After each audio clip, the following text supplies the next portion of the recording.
Então, a gente vai falar de acidente vascular cerebral. Então, o AVC é a segunda causa de morte no mundo, né? Então, a primeira causa de morte no mundo é o infarto. No mundo inteiro, 30% das mortes são causadas por doença cardiovascular. Dentre as doenças cardiovasculares, a gente tem o AVC. Se for considerar separadamente, a primeira causa de morte é o infarto, a segunda causa de morte é o AVC. Mas o AVC é a primeira causa de incapacidade. Em 2017, foram 13,7 milhões de casos de AVC no ano, no mundo inteiro. 5,5 milhões morreram. 87% dessas pessoas vivem em países mais pobres, em países em desenvolvimento, no qual o Brasil está incluído. E nós temos no mundo todo 80 milhões de sobreviventes de AVC. O Brasil está entre os 10 países com maior mortalidade por AVC, apesar disso ter melhorado nos últimos anos ainda, é uma estatística muito alta. O AVC é a segunda causa de morte no nosso país, segundo o DataSUS. São sempre mais de 100 mil mortes, isso já faz muitos anos. O AVC corresponde a 10% de todos os óbitos. E aqui, 95 mil mortes no geral por doença coronariana. O infarto tem, hoje a primeira causa. Aqui são 101 mil mortes por AVC, a doença coronariana já tem mais de 105, 110 mil mortes, ela já passou. Essa estatística era diferente porque o AVC até alguns anos atrás era a primeira causa de morte, tá? Bom, dos pacientes com AVC, 8 a 20% morrem em 30 dias, 60% morrem em 5 anos, 70% não volta ao trabalho se não recebeu atendimento adequado, 50% fica dependente de outras pessoas para as atividades diárias e 30% tem demência em um ano. Esse é o vídeo da campanha do Dia Mundial de AVC do ano passado.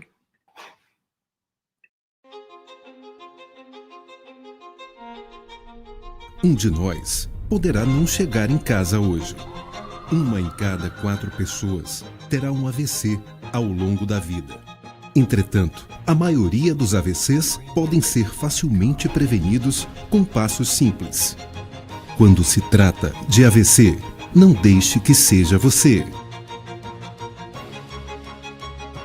Então, esse número é real, uma em cada 4 pessoas ao longo da sua vida vai ter um AVC. E a gente pode fazer a diferença atuando nos nossos próprios fatores de risco. Então, essa campanha Don't Be the One, que começou o ano passado e segue ainda esse ano, é uma tentativa de alertar as pessoas que, apesar de uma em cada 4 pessoas estar em risco de ter um AVC, a gente pode fazer muita coisa para mudar. E isso consiste em atuar nos fatores de risco. Nós temos fatores de risco onde nós não podemos modificar, que são idade, né? Então, o risco de AVC dobra a cada década, mas o AVC pode acontecer em qualquer idade, inclusive em crianças.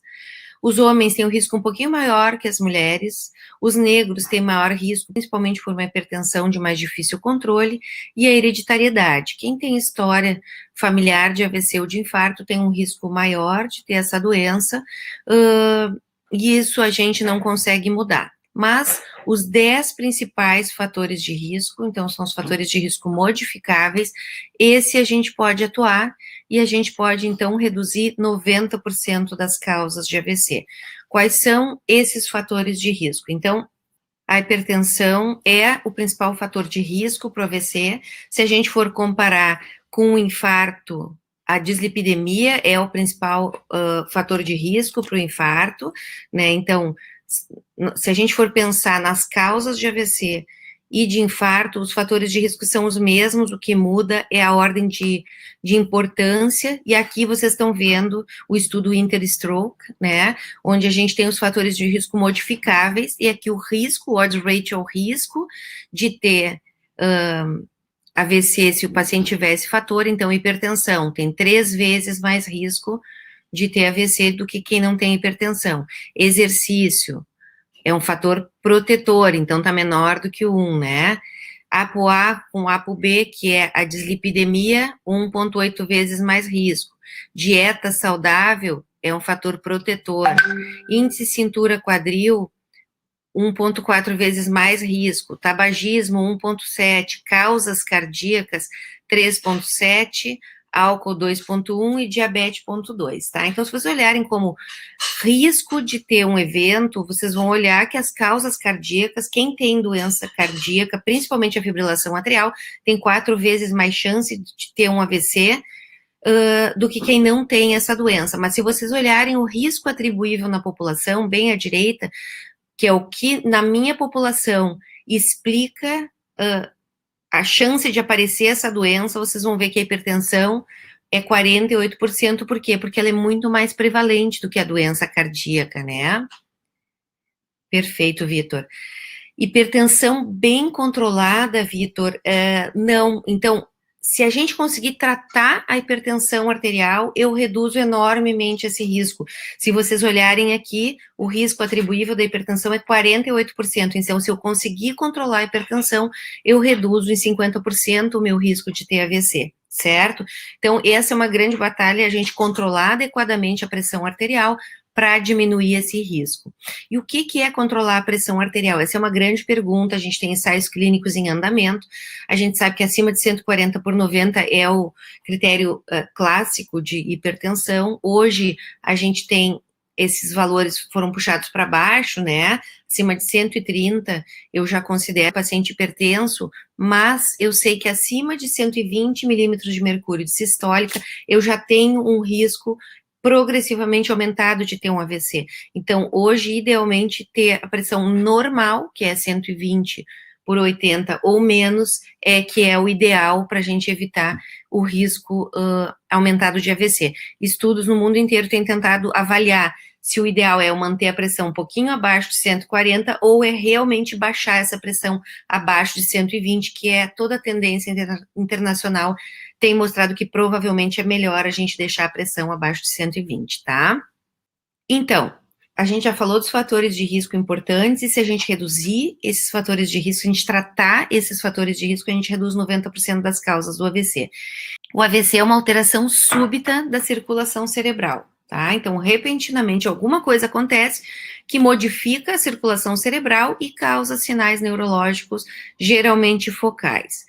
80% a 85% correspondem ao AVC isquêmico, então quando ocorre a oclusão de um vaso sanguíneo cerebral e diminuição da circulação numa determinada área do cérebro, e 15% a 20% são os AVCs hemorrágicos, quando rompe um vaso sanguíneo e extravasa sangue para o cérebro.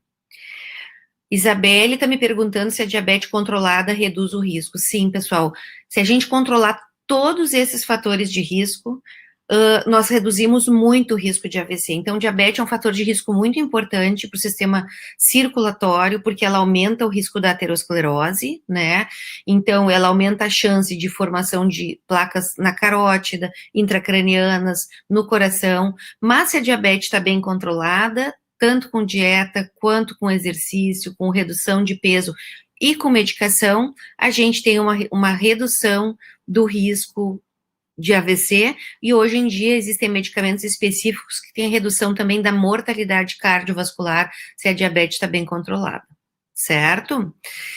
Bom, então, a gente está falando sobre classificação do AVC. 80% a 85% é isquêmico, 15% a 20% é hemorrágico. Como é que eu diferencio o AVC isquêmico do AVC hemorrágico?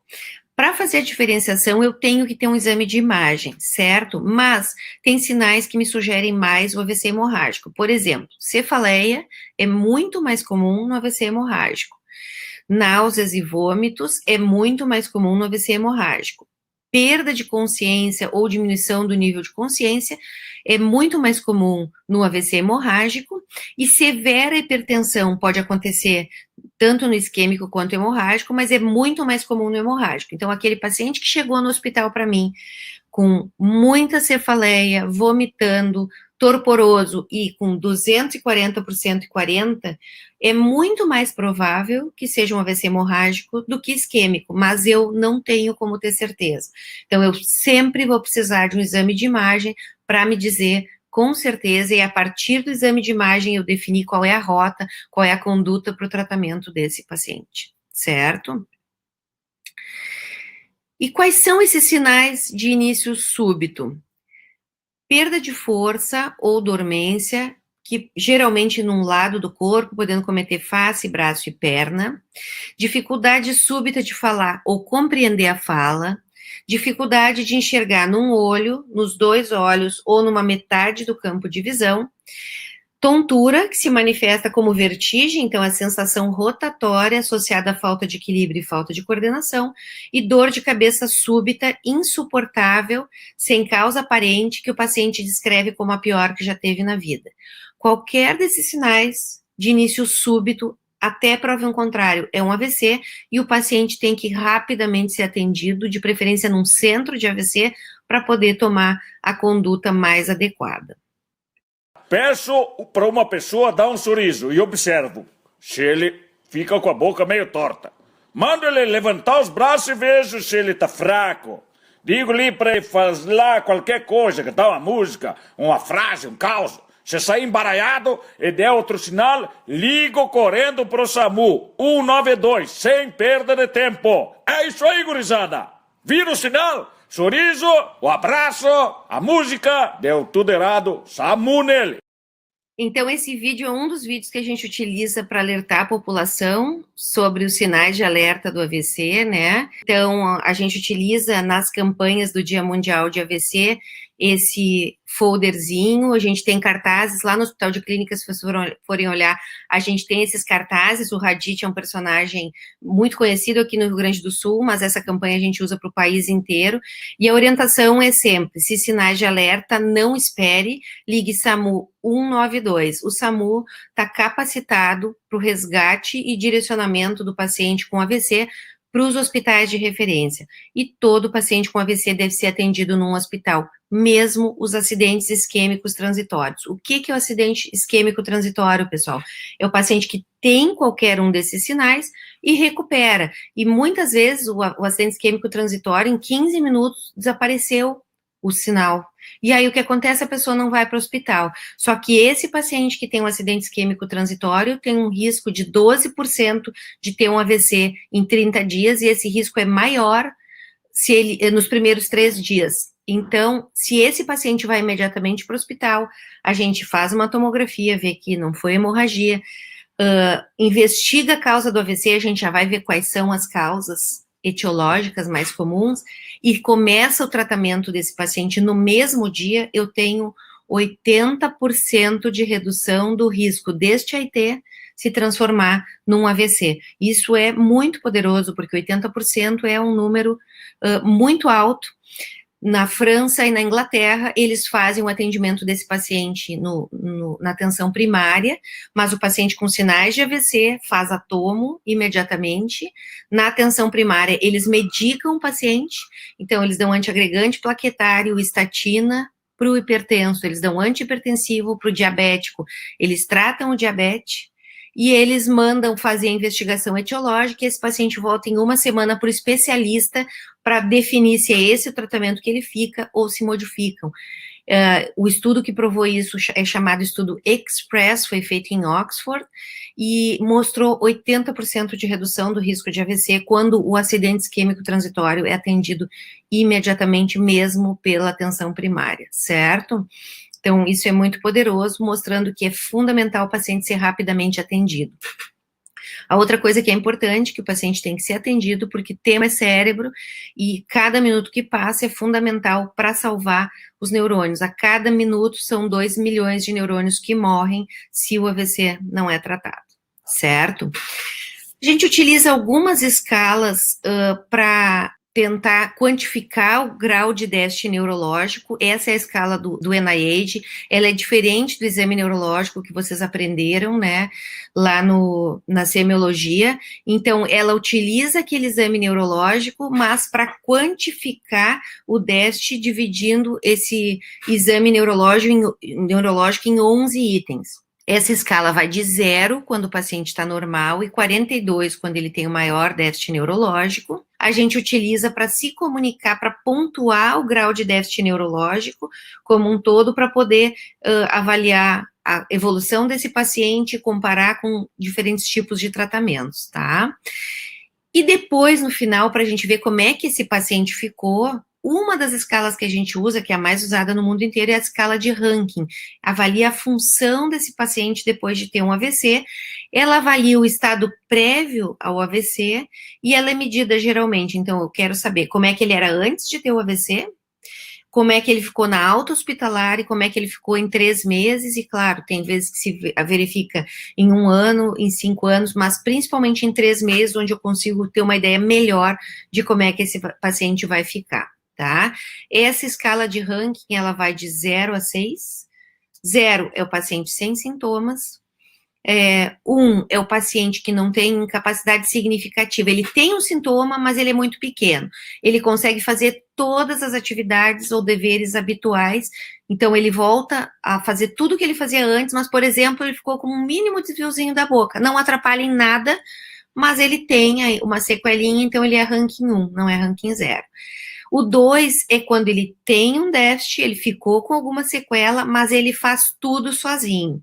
Então, essa sequela atrapalha o dia a dia dele, ele não consegue fazer tudo o que ele fazia antes, mas ele não precisa de outra pessoa. Então, por exemplo, ele ficou com a perna direita um pouco mais fraca, atrapalha um pouco ele para puxar essa perna, é mais difícil de subir a escada, ele não consegue correr, mas ele vai no banco, faz as compras, paga as suas compras, arruma a casa, vive sozinho, faz a sua comida. Então, ele é o ranking 2, é o paciente independente para as atividades diárias, apesar de ter ficado com alguma sequela neurológica. O 3, ele tem uma incapacidade moderada, ele precisa de ajuda para fazer algumas coisas no dia a dia, ele pode precisar de uma bengala ou do andador, mas ele consegue caminhar sozinho. Então, às vezes, ele está um pouquinho demenciado, ele não consegue mais pagar suas contas, por exemplo, mas ele caminha sozinho. Pode ser com a sua bengalinha ou pode ser sem nenhum aparato, mas ele caminha sozinho. Se ele precisar de uma pessoa apoiando para caminhar, ele não é ranking 3, ele é ranking 4, certo? Outra coisa, precisar de bengala ou andador não quer dizer que ele seja ranking 3. O ranking 2, para viver sozinho e fazer tudo sozinho, às vezes ele precisa de uma bengala para se apoiar, certo? Mas o que faz a diferença é que ele consegue fazer tudo sozinho. O 3, ele precisa de ajuda para várias coisas, para tomar banho, para fazer a sua alimentação, mas ele anda sozinho, mesmo se precisar de um apoio, de bengala ou andador, ele não precisa de outra pessoa. O 4 não anda sozinho, então ele precisa de alguém para poder caminhar, ou ele não caminha de jeito nenhum, ele é um paciente que precisa de uma cadeira de rodas para se locomover, mas ele é capaz de fazer algumas coisas, então ele é capaz de interagir, de comer, por exemplo, sozinho, e ele consegue, pelo menos, se ajudar a passar, por exemplo, da cadeira de rodas para a cama, apesar de ser dependente para muitas coisas. E o 5, ele não consegue fazer nada por conta dele. Então, mesmo que aqui ele está dizendo confinado à cama, incontinente, requer cuidados constantes de enfermagem, ele não pode ficar sozinho nunca. Às vezes ele pode estar sentado numa cadeira de rodas e ser levado de um lado para o outro, mas ele não é capaz de fazer nada por ele mesmo. E o 6 é óbito. Essa escala é a que a gente mais usa, e vocês vão ver em todos os estudos de AVC, é a escala de Rankin utilizada para medir como é que ficou um paciente pós qualquer tipo de AVC, certo? Bom, e aí a gente separando AVC isquêmico e AVC hemorrágico, a gente vai falar um pouquinho do AVC isquêmico. E o que é o AVC isquêmico? Vocês vão ver aqui nesse vídeo. Isso é a patofisiologia do AVC isquêmico, né? Então, ocorre a oclusão de um vaso sanguíneo cerebral, e essa oclusão pode acontecer por lesão direto lá dentro, aterosclerose, por exemplo, dentro do sistema nervoso, dos vasos sanguíneos do sistema nervoso, ou pode ocorrer por uma migração de um trombo cardíaco e obstruir um vaso sanguíneo cerebral.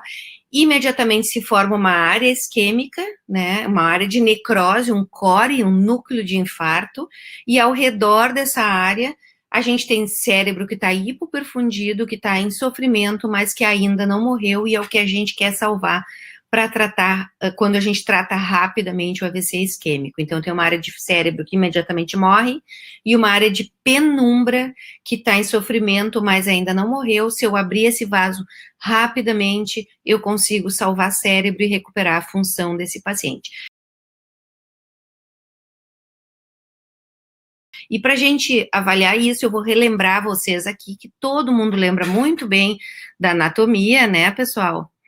Então, aqui, como é o nome disso, escrevam no chat aí quem lembrar como é o nome disso aqui que eu estou mostrando para vocês.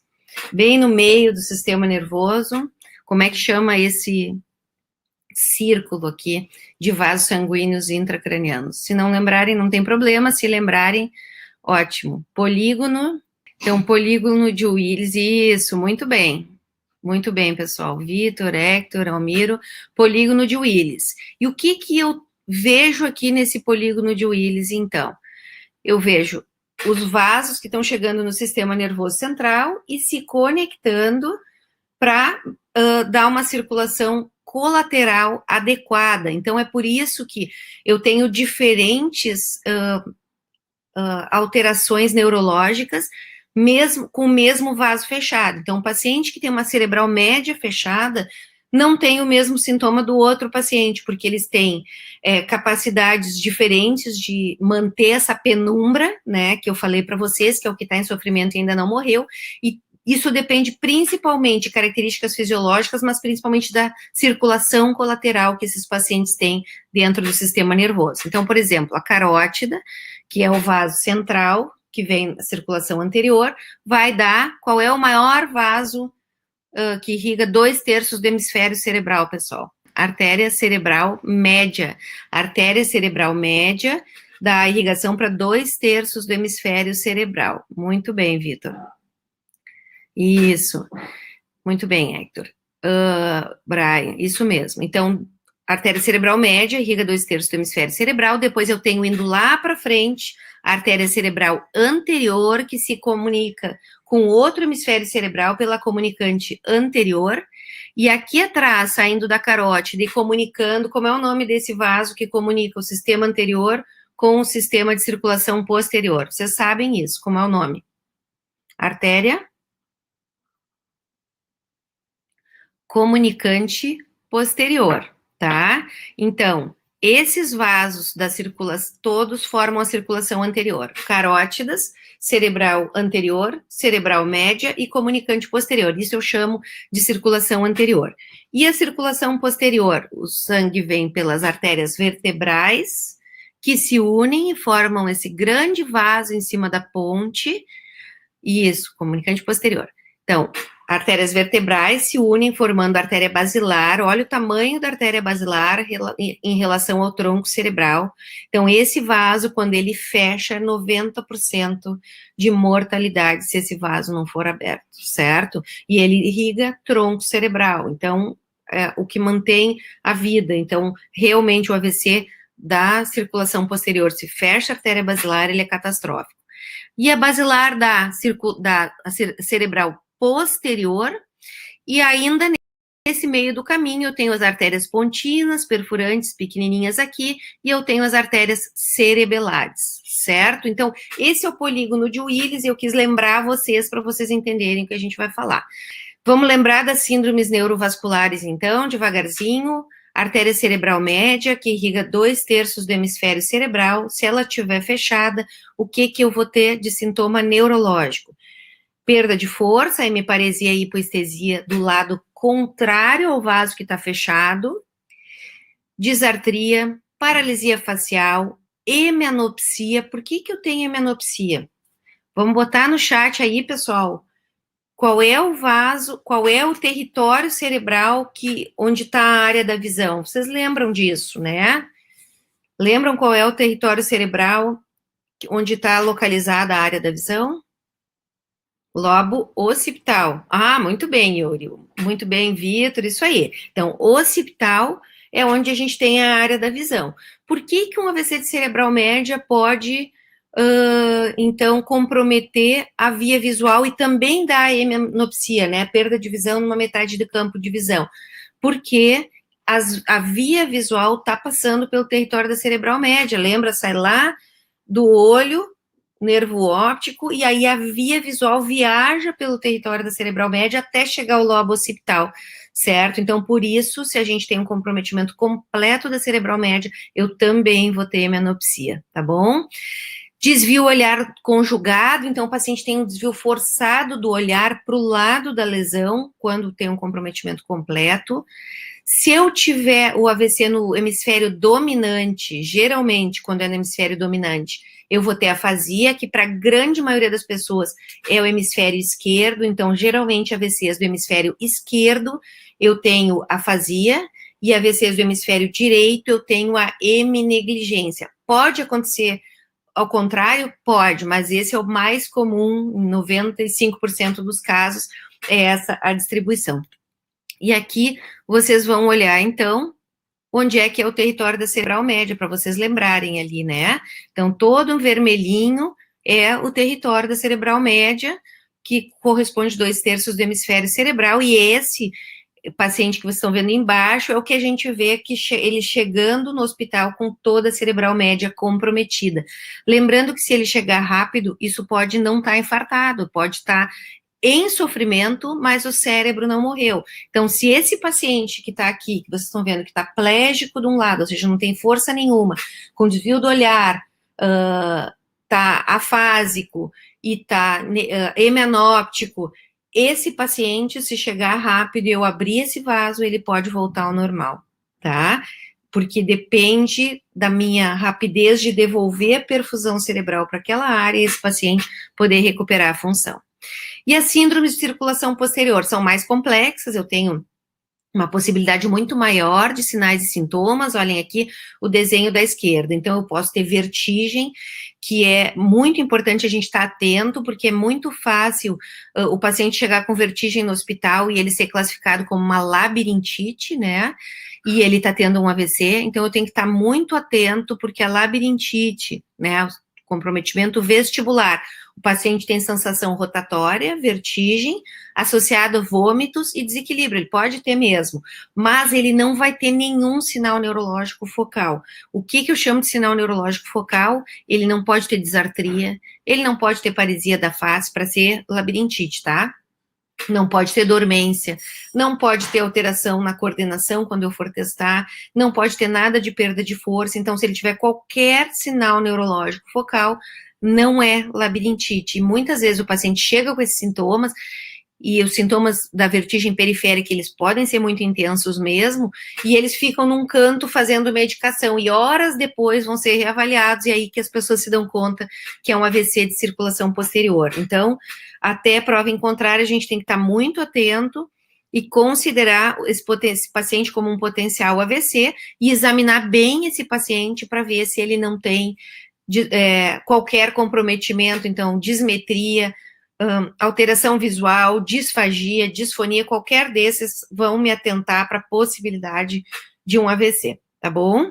Então, aqui tem as possibilidades. Ele pode ter um comprometimento de face, quando ele tem um AVC de circulação posterior, que pega o olho, né, a paralisia facial, que a gente chama de infranuclear, então, do núcleo do nervo facial para baixo, o paciente não consegue fechar o olho e a boca desvia. Se ele chega com essa paralisia facial, eu também tenho que estar atento, porque paralisia facial, o mais comum é paralisia de Bell, a paralisia periférica do nervo facial. Mas, de novo, se ele tem uma paralisia periférica do nervo, ele não pode ter outro sinal neurológico, tá? Então, a gente tem que estar atento nos AVCs de circulação posterior. Aqui, a prega vocal, ele pode ter um comprometimento de bulbo e ter uma disfonia ou dificuldade de deglutição, pode ter vômito pelo comprometimento do cerebelo, pode ter uma ptose, pode ter só hemianopsia, quando compromete lá o território da artéria cerebral posterior, ou ele pode chegar em coma por uma oclusão da artéria basilar. Então, o quadro é muito variado, as escalas não pegam tão bem, né? Então, aqueles sinais de alerta que a gente dá para a população não pegam os AVCs de circulação posterior.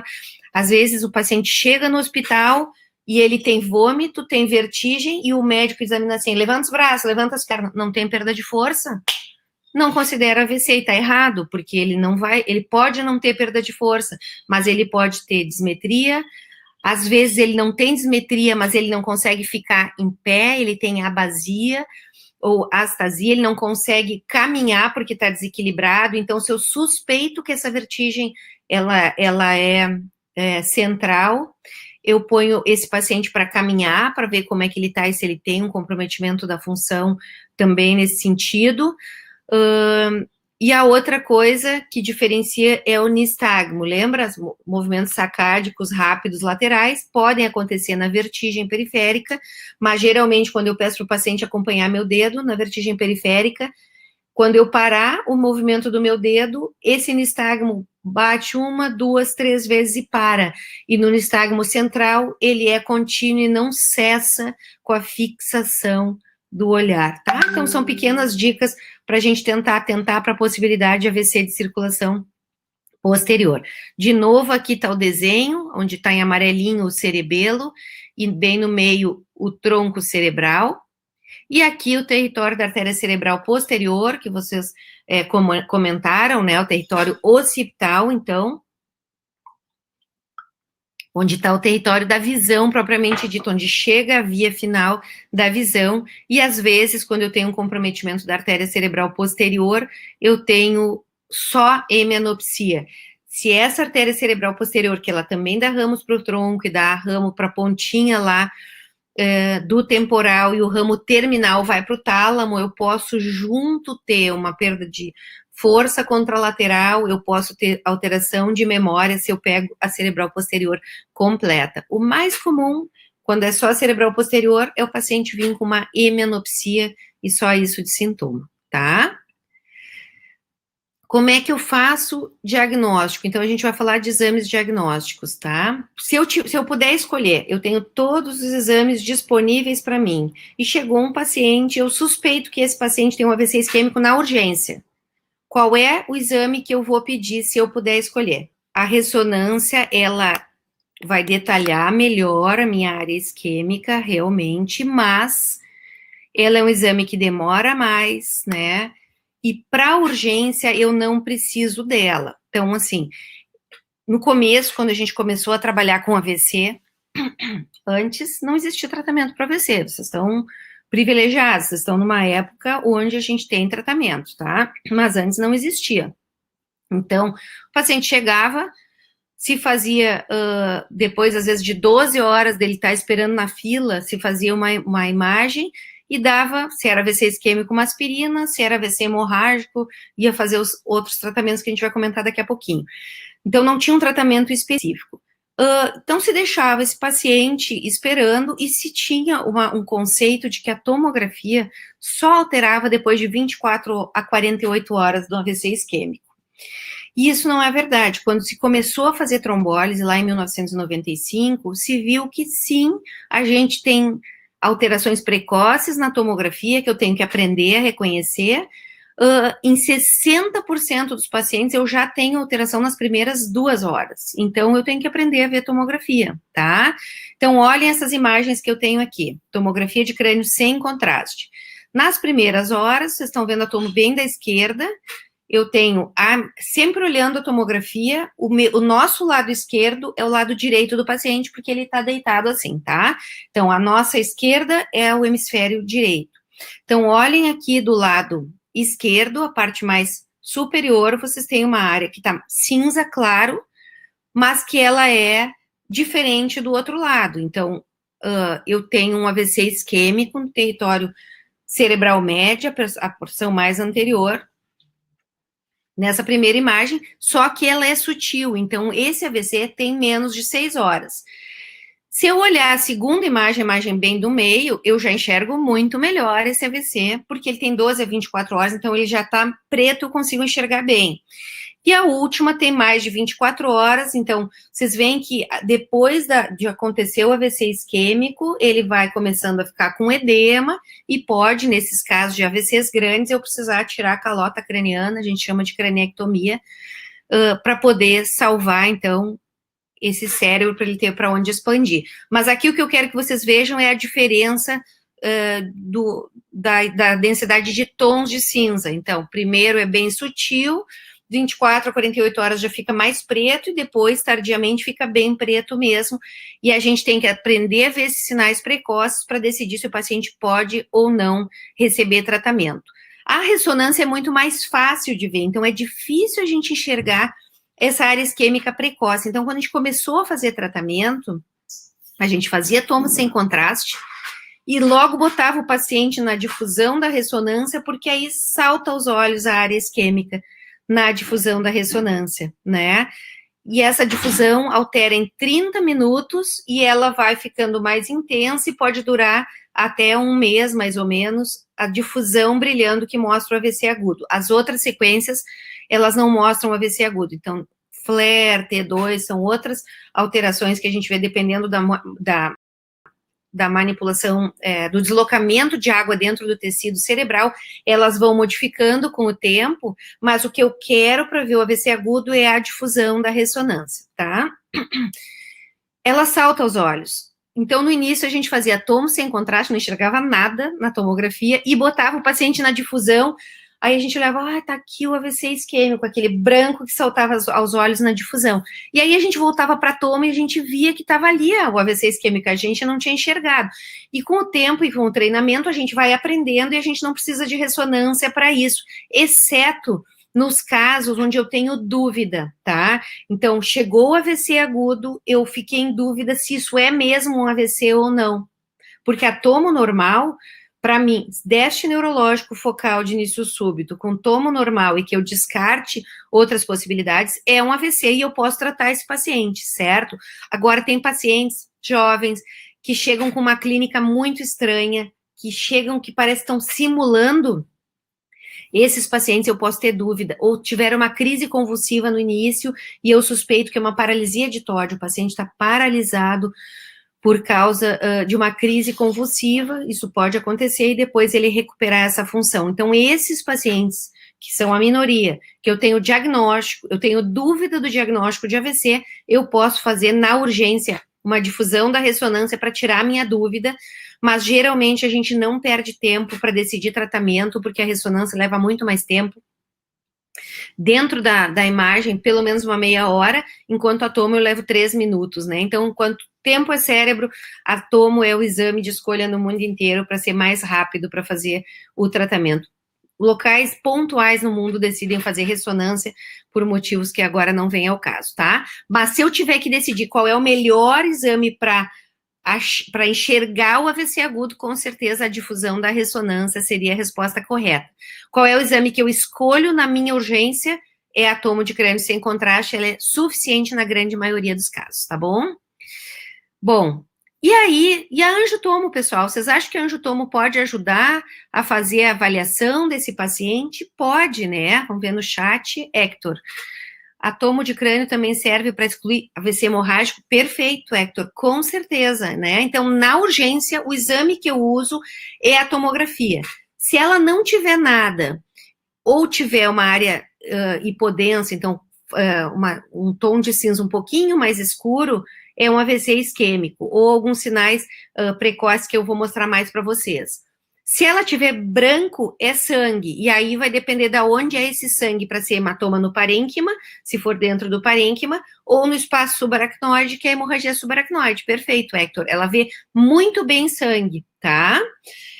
Angiotomografia, ela pode ser utilizada na urgência para verificar se eu tenho oclusão de um grande vaso e me direcionar para um tratamento mais avançado. Então, eu tenho o tratamento trombolítico, que eu posso utilizar na veia lá desde 1995, e mais recentemente a gente tem um tratamento para essas oclusões de grande vaso. Vamos ver quem é que sabe o nome desse tratamento para oclusão de grande vaso aí no chat. E aqui é uma angiotomo, enquanto vocês pensam como é o nome do tratamento, tá?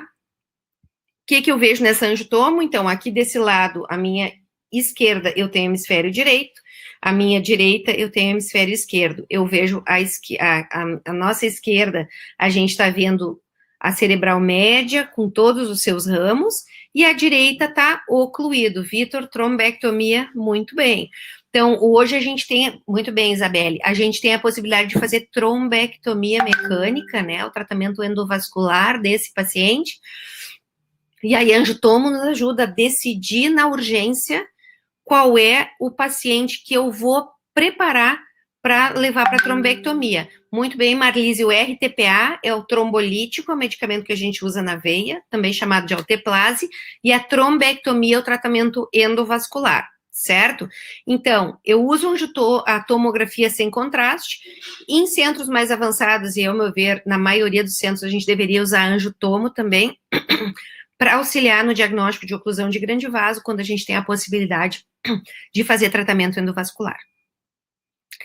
Então, como é que é o tratamento atual do AVC agudo? Vocês algumas coisas já responderam ali. Ele é baseado em 5 conceitos que mudam a história natural da doença. Aspirina, nas primeiras 24 horas, ela não vai abrir o vaso. O que ela faz?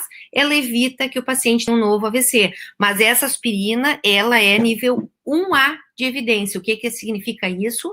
Foi avaliada em ensaios clínicos randomizados e se demonstrou que ela diminui realmente o risco de um novo evento, em 9 casos para cada 1.000 tratados, mas ela deve ser usada, é indicador de qualidade assistencial, a gente utilizar essa aspirina no paciente até 24 horas do início dos sintomas. Eu tenho que me lembrar que o paciente que for receber o RTPA ali, que a Marlise falou, o trombolítico, né, ele não deve receber aspirina na chegada. Então, uma orientação antiga que se dava para a ambulância, quando ia atender o AVC, era já dar uma aspirina para o paciente mastigar.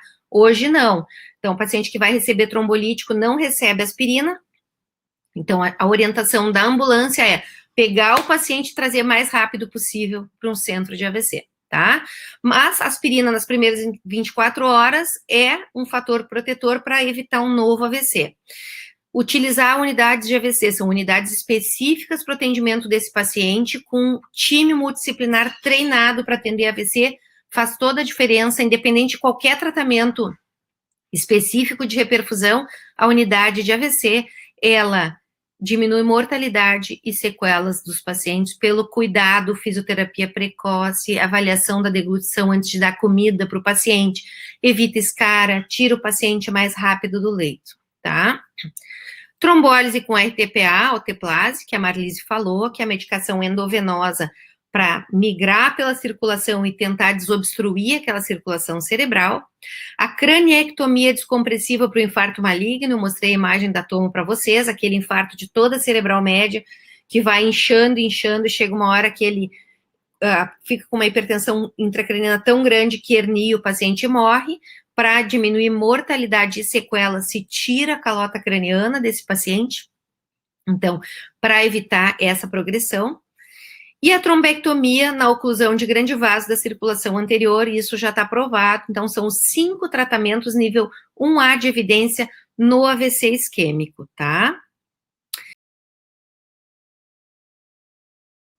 Assim que ocorre o AVC, ocorre a oclusão de um vaso sanguíneo cerebral. Imediatamente se forma uma área que está bem preta no meio, que é o núcleo ou core do infarto, e ao redor a área mais clara é a área de penumbra, que está em sofrimento, mas ainda não morreu.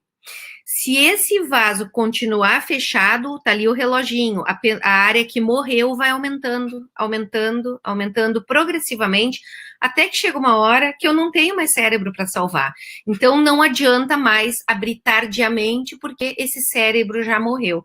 Então, esse é o conceito do tratamento urgente e rápido do AVC isquêmico, é para salvar aquela área de penumbra.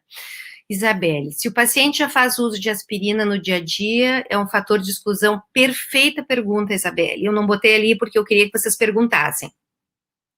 Se o paciente já usa aspirina, e a gente tem muitos pacientes que usam aspirina, não é critério de exclusão.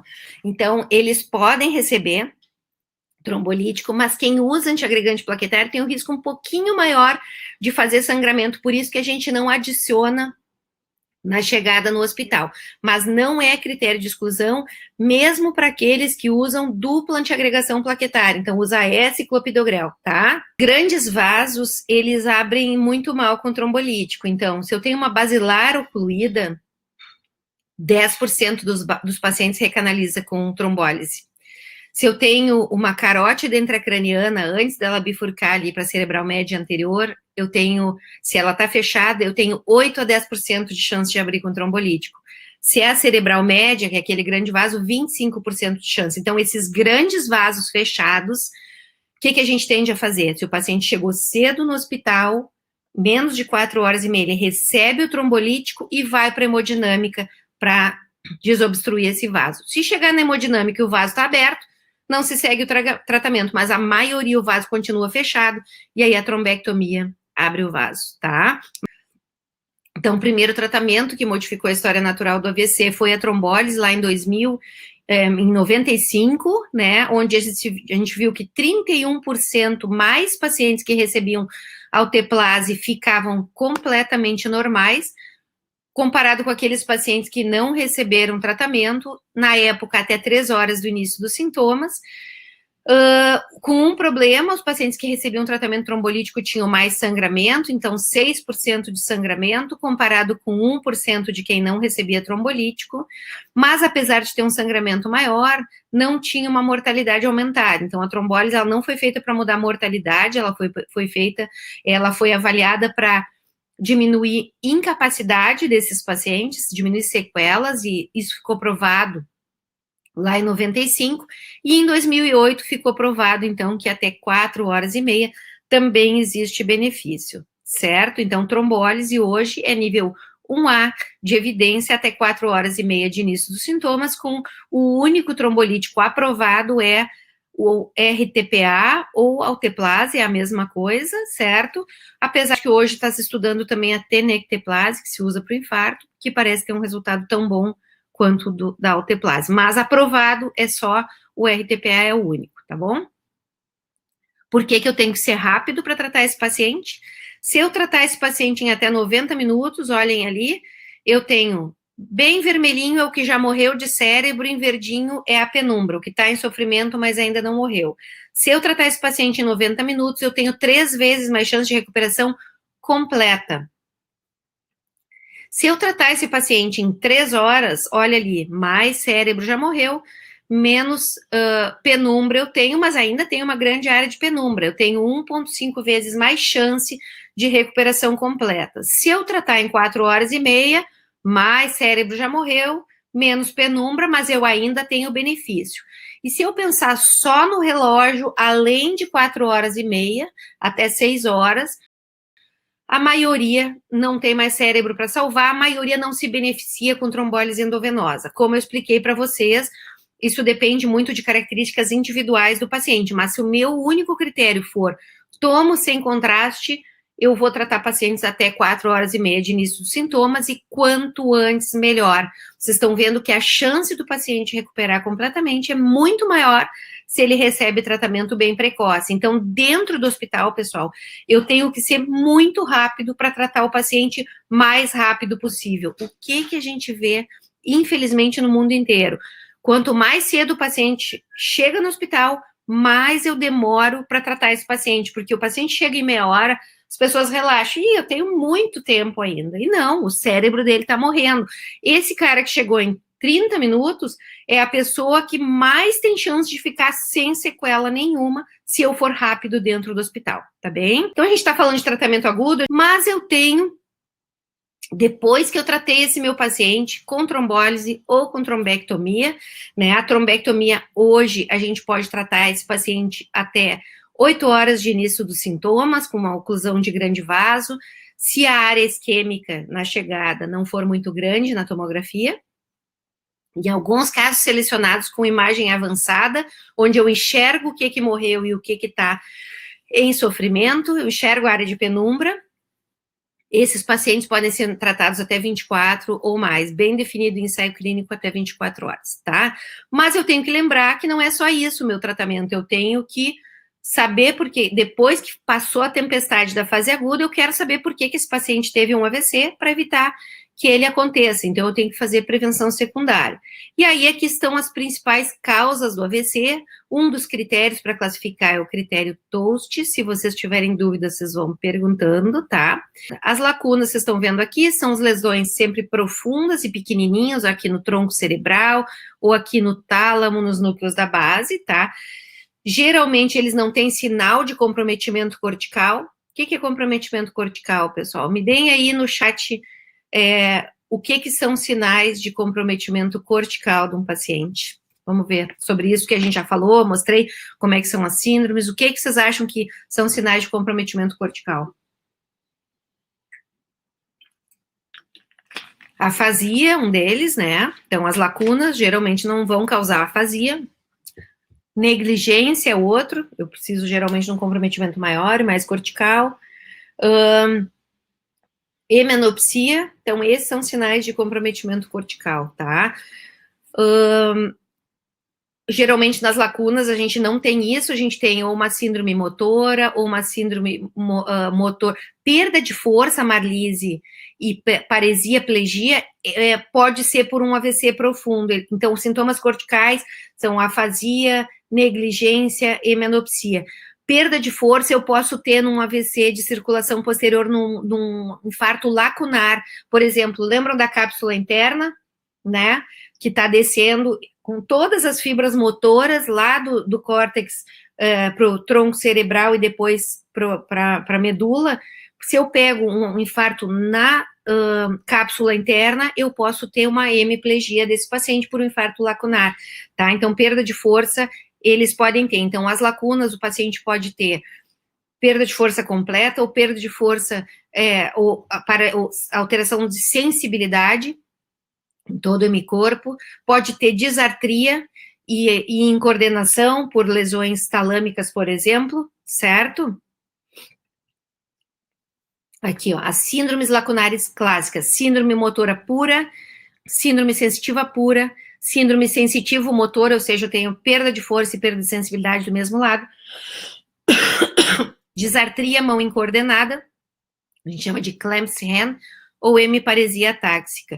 E os territórios mais comuns são esses que vocês estão vendo na imagem. Número 1, núcleos da base. Número 2, o tálamo. O 3, a coroa radiada, onde estão descendo as fibras para ir para o tronco cerebral. 4, a cápsula interna, que eu falei para vocês. E o 5, no tronco cerebral. Esses são os locais da lacuna. Se eu tiver um infartinho pequeno, as lacunas são menores do que 1,5 centímetro. Se eu tiver um infartinho pequeno, mas ele for cortical, eu não considero isso lacuna, tá bom? Na aterosclerose de grandes vasos, geralmente eu tenho uma placa com mais de 50% de comprometimento daquela luz do vaso, ou na carótida, ou na cerebral média, ou na cerebral anterior, então nos grandes vasos, ou eu tenho aterosclerose na aorta com placas maiores que 4 milímetros. Geralmente eu tenho lesões maiores que 1,5 centímetro, e eu tenho que fazer outros exames para excluir potenciais fontes de cardioembolia. O cardioembólico, vamos botar no chat aí qual é a principal causa de AVC cardioembólico, pessoal. Vocês sabem isso, vamos escrever aí no chat. Geralmente, quando eu tenho uma oclusão de grande vaso intracraniano, a causa mais comum é cardioembolia, causada por uma doença específica, que vocês vão escrever aí para mim qual é. Geralmente as lesões são mais corticais ou subcorticais e eu tenho fibrilação atrial. Perfeito. Fibrilação atrial é a principal causa de AVC cardioembólico. Quando chegou um paciente com uma oclusão de um grande vaso intracraniano, a minha principal suspeita é de cardioembolia, principalmente a fibrilação atrial. Excelente, pessoal. Tá? Só que eu sempre preciso pensar se ele não tem outra causa. Então, eu tenho que excluir, para dizer que foi cardioembólico, eu tenho que excluir uma estenose maior do que 50% do mesmo vaso do mesmo lado do cérebro, né? Então, por exemplo, se eu tenho uma placa de carótida com 70% de estenose e fibrilação atrial e o paciente fez um AVC do mesmo lado, eu não tenho como saber qual dos dois, aí eu vou classificar como indeterminado, porque tem duas potenciais etiologias. Ou eu vou classificar como indeterminado se eu não achei a causa. E a gente, aqui, as principais fontes cardioembólicas, a principal é a fibrilação atrial, né? Mas também outras causas, trombo no átrio, infarto nas últimas 4 semanas, trombo no ventrículo, certo? E aqui outros fatores de médio risco de embolia, vocês não precisam decorar tudo isso, obviamente. Outras etiologias são aqueles mais comuns nos jovens, então, dissecção da arterial, descolamento da parede do vaso, vasculites, arteriopatias, estados de hipercoagulabilidade, tá? E o indeterminado, eu falei para vocês, eu tenho duas potenciais causas ou eu não consegui achar uma potencial causa. Bom, para finalizar aqui, a gente vai ver um cenário que pode servir para os 3 casos, né? Então, paciente com a senhora Maria, de 67 anos, é uma mulher hipertensa, diabética, que vinha usando enalapril, metformina. Ela chegou, às 14 horas, ela estava lavando louça e deixou cair um prato. Quando a filha perguntou o que estava acontecendo, ela não conseguiu falar e caiu no chão. Foi chamado imediatamente o SAMU, que chegou às 15 horas com a paciente no hospital. Na chegada, ela não obedecia comandos, tinha uma paresia da face inferior direita, uma hemiparesia direita, então ela levantava o membro superior e ele caía logo em seguida na cama, hipoestesia direita e dificuldade para falar e compreender. Então, ela pontuava na escala do NIH, que vocês vão ver depois, 14 pontos, que é um NIH elevado. A pressão estava 190/90, glicose 140, frequência cardíaca 98 e a saturação 98. Então, como é que eu vou atender a Dona Maria? Essa Dona Maria, então, chegou no hospital. O primeiro atendimento geralmente é feito pela triagem da enfermeira, que tem que reconhecer os sinais de AVC e verificar o tempo de início dos sintomas. Lembrando que o tempo de início dos sintomas é o último momento que ela foi vista bem. Se ela dormiu e acordou de manhã com sintomas, o último horário visto bem antes de dormir, que eu considero o tempo de início dos sintomas. Se ela vier pelo SAMU, ela passa diretamente para o atendimento médico e da enfermagem. Então, depois dessa avaliação inicial, onde eu tenho que reconhecer os sinais de AVC e desencadear o protocolo, eu vou saber o horário do início dos sintomas, né? Se estiver dentro das primeiras 24 horas, a gente desencadeia o protocolo de AVC. Se não tiver dentro de 24 horas, esse paciente tem que fazer uma tomografia sem contraste e ser avaliado, ser tratado, manejado parâmetros fisiológicos. Essa tomografia ser feita em até 1 hora, mas se ele está dentro da janela para o tratamento, no caso, a Dona Maria, ela vai ser atendida rapidamente por uma equipe, né, que vai conjuntamente coordenar as ações para avaliar a possibilidade dessa paciente, se tiver um AVC isquêmico, ser tratada com terapia de reperfusão. Se o hospital que está atendendo essa paciente não tem especialista, não tem um profissional treinado para o atendimento do AVC, é aqui que entra o suporte por telemedicina. Eles já devem acionar o suporte por telemedicina e os especialistas, então, à distância, como a gente faz com alguns hospitais, como, por exemplo, a Restinga, a gente já começa a acompanhar o caso a partir daí para poder dar o parecer e orientar se recebe tratamento ou não. Primeira avaliação, então, quando é desencadeado o protocolo de AVC, o médico emergencista e a enfermeira vão avaliar esse paciente, o médico vai confirmar a hipótese de AVC e o tempo de início dos sintomas, aciona o time de AVC, checa os pulsos para avaliar a simetria desses pulsos, para descartar, por exemplo, a possibilidade de dissecção arterial, que pode alterar e bloquear o pulso de um dos lados.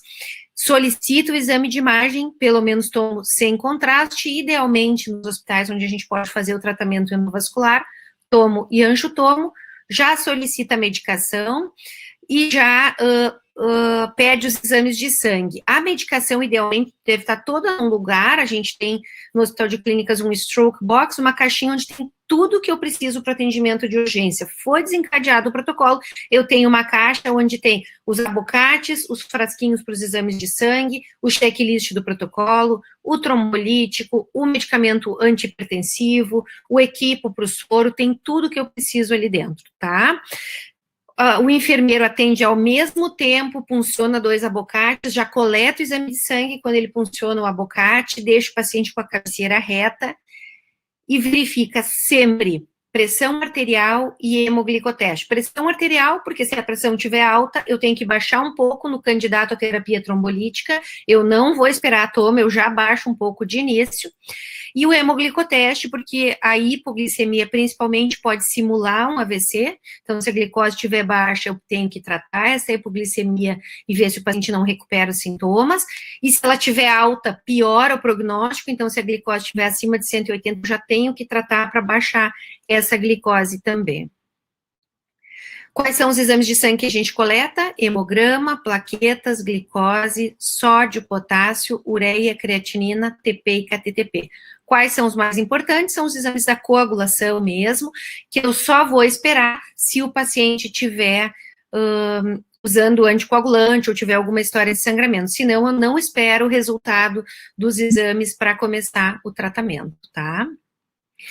A pressão dessa nossa paciente estava alta, 190/90, então se inicia esmolol endovenoso, que é um beta-bloqueador, ou nitroprusiato endovenoso, para rapidamente baixar essa pressão abaixo de 180/105, para, se for o caso, logo depois da toma, a gente começar o trombolítico. O neurologista deve estar disponível entre 15 no máximo 30 minutos da chegada do paciente para avaliar a hipótese de AVC, revisar o início dos sintomas e fazer a escala de exame neurológico, né, a escala do NIH, para quantificar o déficit, e eu não preciso esperar para isso, eu posso estar indo para a tomografia junto com o paciente fazendo essa avaliação da escala do NIH. Quando chega na tomografia, a tomografia tem sangue ou não tem sangue, é a primeira resposta que eu preciso e deve ser avaliada por quem tem experiência e avaliar a imagem. Também descartar lesão vascular ou não vascular, aqui eu tenho o exemplo à esquerda, é um abscesso, à direita provavelmente é um tumor, mas não é um AVC.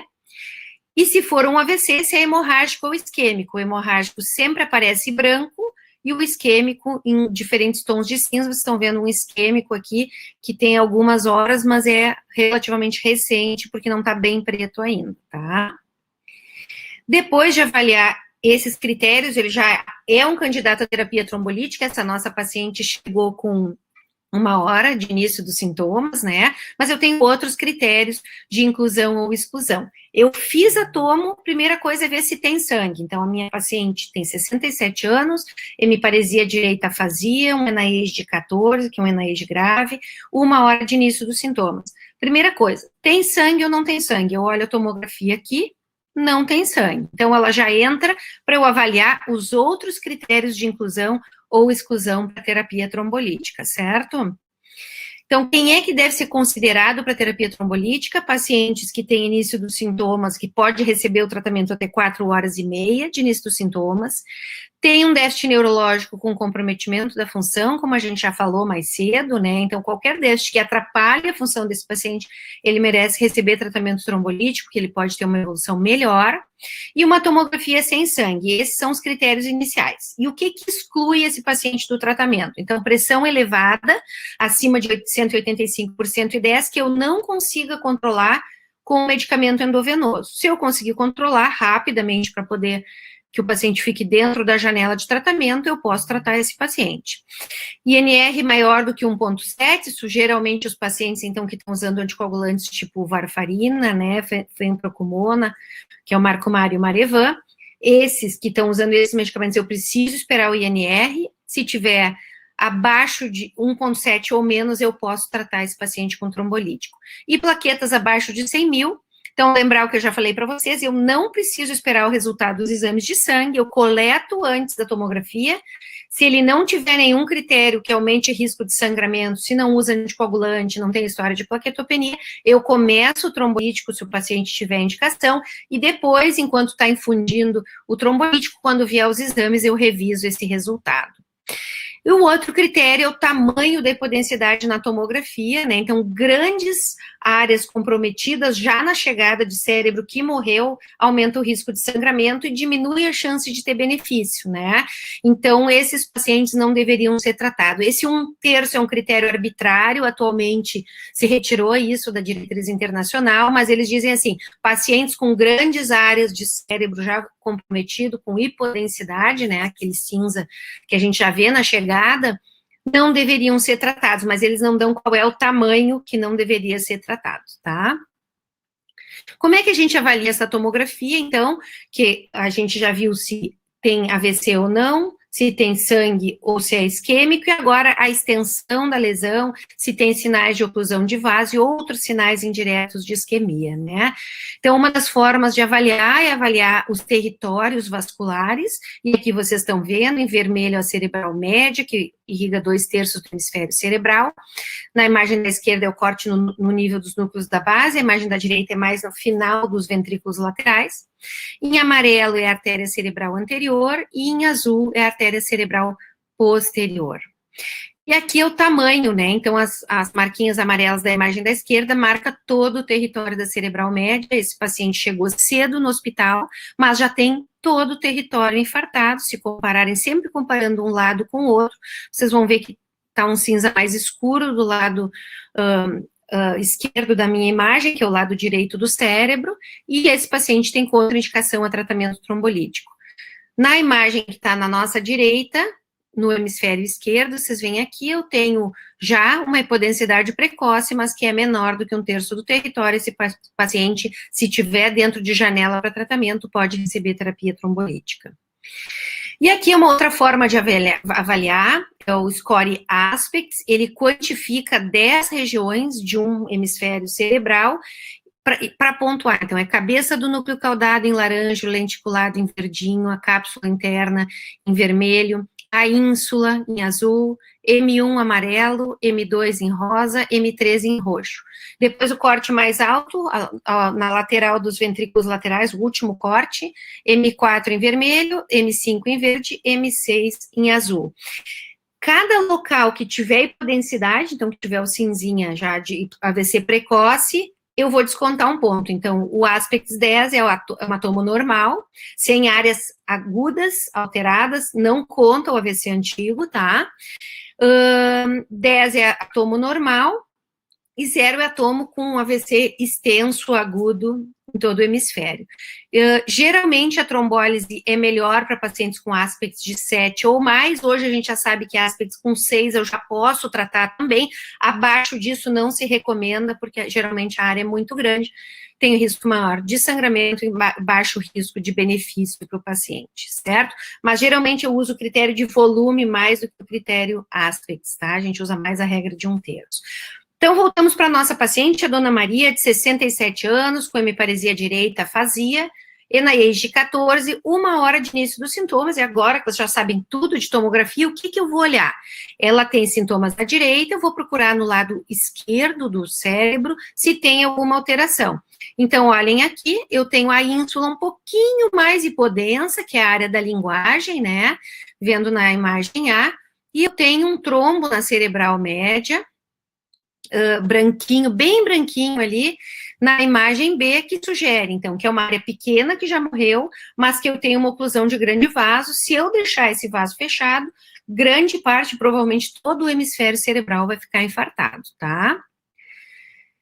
Então, eu já vi que a tomografia é boa, eu posso fazer trombolítico. Vamos ver os outros critérios de exclusão. Hipoglicemia abaixo de 50, se o paciente receber tratamento para hipoglicemia e continuar com os déficits, não tem problema, ele pode ser tratado. Aqui é só para lembrar que a hipoglicemia pode dar sinal neurológico focal e pode ser a causa, né, então, do déficit não ser um AVC. Melhora rápida e completa dos sintomas, nós já falamos sobre isso, o paciente melhora completamente, ele não precisa ser tratado. Punção arterial em sítio não compressível, por isso que não se passa intracárdio, não se passa acesso venoso profundo nesses pacientes, para evitar um sítio arterial não compressível que possa sangrar com trombolítico. Cirurgia de grande porte, procedimento invasivo nas últimas 2 semanas, hemorragia gastrointestinal e geniturinária nas últimas 3 semanas, AVC grave nos últimos 3 meses, ou trauma de crânio, ou infarto transmural. Essas situações, o trauma de crânio grave não se trata, o AVC, quando ele é pequeno, recente, a gente pode tratar, e o infarto transmural, se a gente tromboliza aquela parede do músculo que morreu, pode causar uma hemorragia pericárdica, né, uma pericardite hemorrágica, até a ruptura do músculo miocárdico, então sempre se pesa risco-benefício de tratar esse paciente. O déficit leve a gente não trata, o déficit grave a gente trata, porque a chance, apesar de ser maior do que quem não recebe trombolítico, a chance é pequena de fazer essa complicação. Ou também AVC hemorrágico prévio, malformação arteriovenosa, endocardite bacteriana, contraindicam o tratamento. Em alguns casos de AVC hemorrágico prévio, que o paciente que era de hipertensão, o paciente está tratado, isso foi resolvido de mais tempo, a gente considera tratar pesando sempre risco-benefício. Fatores que pesam, mas não contraindicam o tratamento: idade maior que 80 anos, o score do NIH 22, ou seja, paciente muito grave, tem menor benefício com o tratamento, mas ainda assim se beneficia se comparado com quem não recebeu nada. Dupla antiagregação plaquetária, então está usando aspirina e clopidogrel, por exemplo, a gente não contraindica o tratamento, mas sabe que ele tem um risco um pouquinho maior de fazer hemorragia. Crise epilética no início do déficit pode ser tratada se a crise for causada por um AVC isquêmico. Aqui é só para lembrar que existe a paralisia de Todd, que é uma paralisia pós-crise convulsiva, que não é uma convulsão pelo AVC, é só uma consequência da crise convulsiva e o paciente depois vai recuperar. Se o médico que está atendendo esse paciente está convencido que a crise convulsiva foi por um AVC isquêmico, o paciente pode receber tratamento. Presença de aneurisma não roto até 10 milímetros, achado casual na tomo, eu posso tratar esse paciente.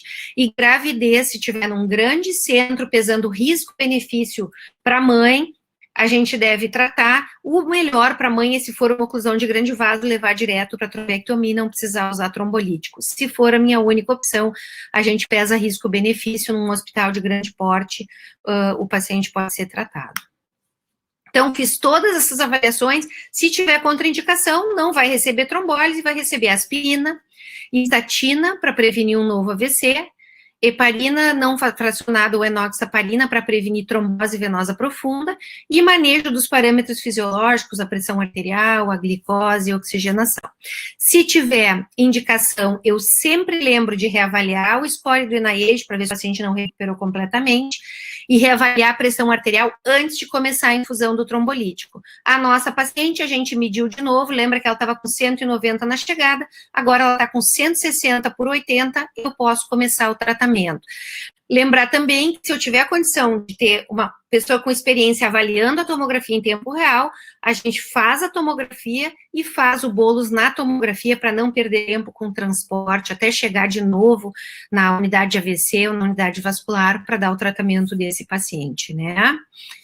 A medicação é alteplase ou é TPA, 0,9 miligramas por quilo endovenoso, a gente dá bolos de 10%, e depois se faz o restante em 1 hora. Esse restante pode ser depois de sair da radiologia. Geralmente a gente dá o bolos para já começar o efeito do trombolítico sem perda de tempo. Existe a possibilidade de usar uma dose um pouquinho mais baixa, 0,6 miligramas por quilo, comprovado no estudo Enchanted, do qual nós participamos, naqueles pacientes que eu acho que tem um risco muito aumentado de sangramento, tem um cérebro cheio de doença de substância branca, é muito velhinho, está estourando o tempo, a área é muito grande, já comprometida. Esses pacientes a gente pode usar uma dose um pouco mais baixa e eles também terem benefício. A trombólise deve ser feita no máximo até 60 minutos do início da chegada, isso é um critério de qualidade do hospital, para que o time todo possa atuar como uma equipe, cada um sabendo o seu papel e rapidamente dando tratamento para o paciente, certo? Hoje a gente sabe que dá para ser em até menos de 30 minutos se o time está todo organizado.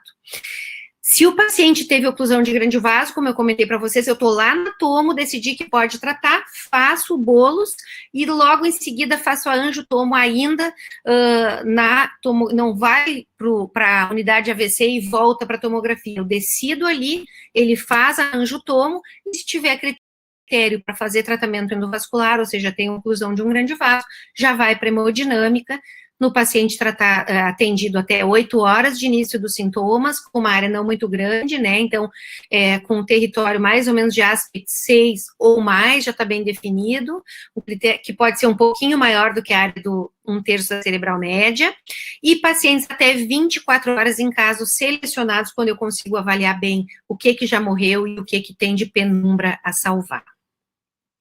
Então, tá aqui a nossa paciente, tinha aquele trombinho na cerebral média, parecia, né, um sinal hiperdenso na cerebral média, e a angiotomo mostra ali, do lado esquerdo da angiotomo eu vejo todos os vasos, do lado direito tem uma cerebral média amputada, porque tá faltando o restante da circulação, tá? E aí, como é que é esse tratamento endovascular, como é que se faz isso? São duas formas, duas possibilidades,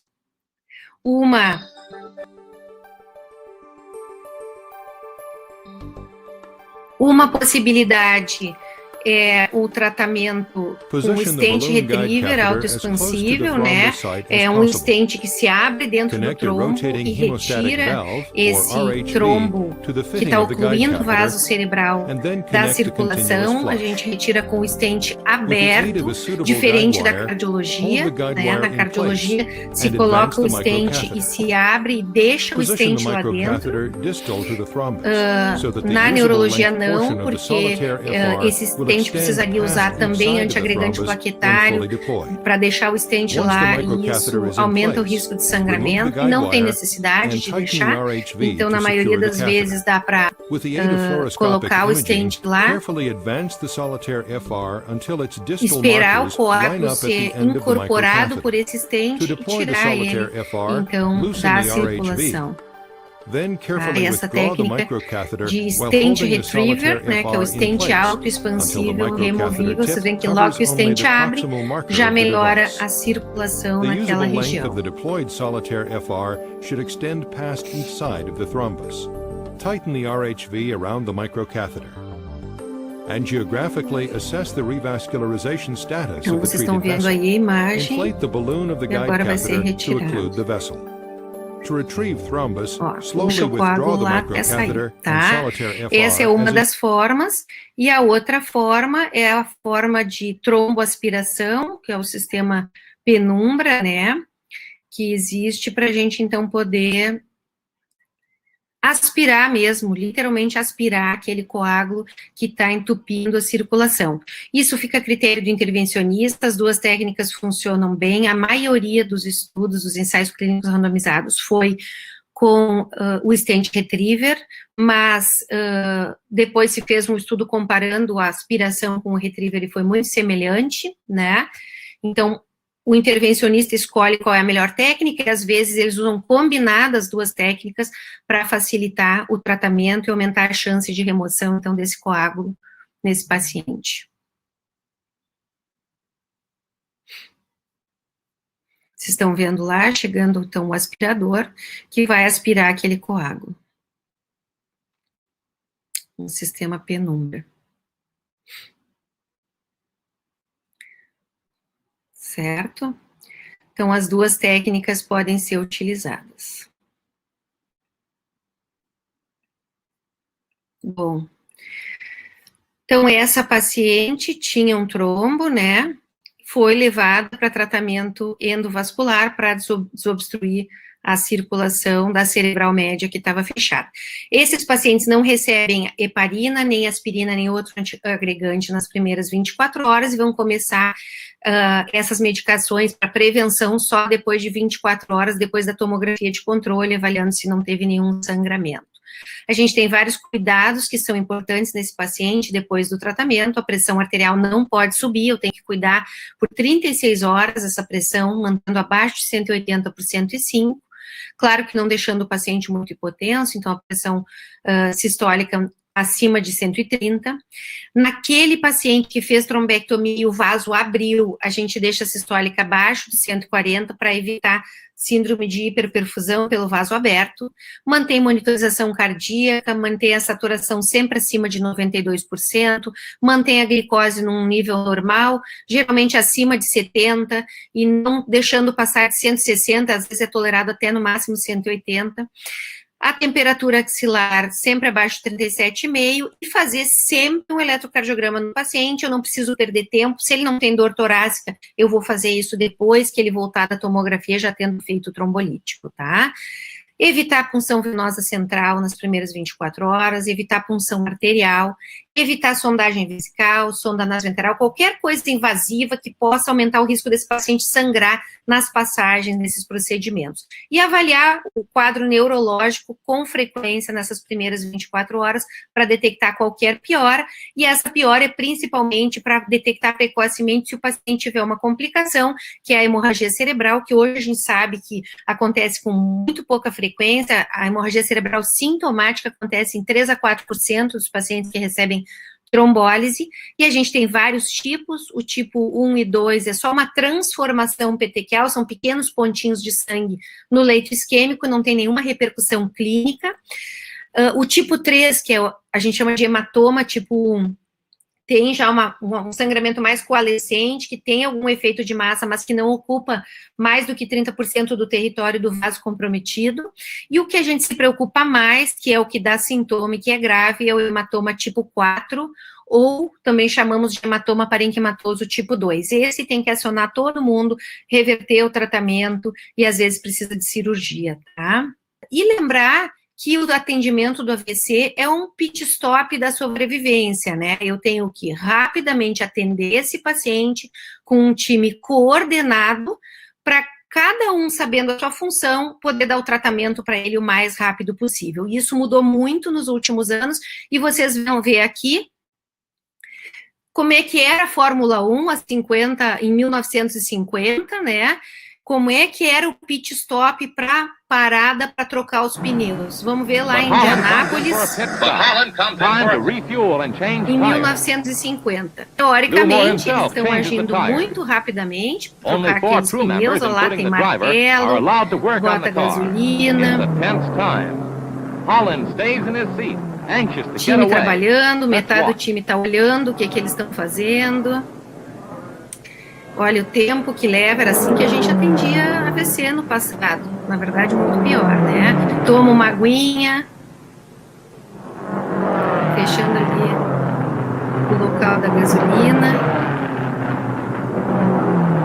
Esse era o dar uma limpadinha para ver se está bem. Esse era o atendimento, né? A gente não tinha tratamento. Podia levar o tempo que fosse. Teoricamente, isso aí era rápido no passado. Olha lá, ó. A outra roda nem foi colocada ainda. Então, esse pit stop da sobrevivência mudou muito nos últimos anos. Vocês olham quanto tempo está levando aí para fazer essa troca de pneus numa corrida de Fórmula 1, né? Então, levou mais de 1 minuto para fazer essa troca. E agora a gente vai ver como é que é hoje, que hoje é o tratamento do AVC, é o pit stop da sobrevivência das corridas de Fórmula 1 atuais. Olha lá a quantidade de pessoas, todo mundo preparado, cada um sabe a sua função para ser o mais rápido possível no tratamento desse paciente. E eles estão ali, todos na sua posição, esperando o carro chegar para entrar em ação.